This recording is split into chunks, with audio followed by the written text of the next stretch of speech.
এই প্রশ্নে বলেছে 800 সংখ্যাটি দুইভাবে বিভক্ত আছে, যাতে একটি সংখ্যা অন্যটির 9/7 গুণ বড়। বড় অংশটি কত? তো বড় অংশটি কত গুণ বড়? 9/7। কার থেকে? ছোটোর থেকে।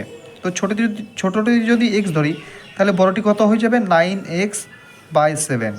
এবার এই দুটোরই যোগফল বলে দিয়েছে কত? 800।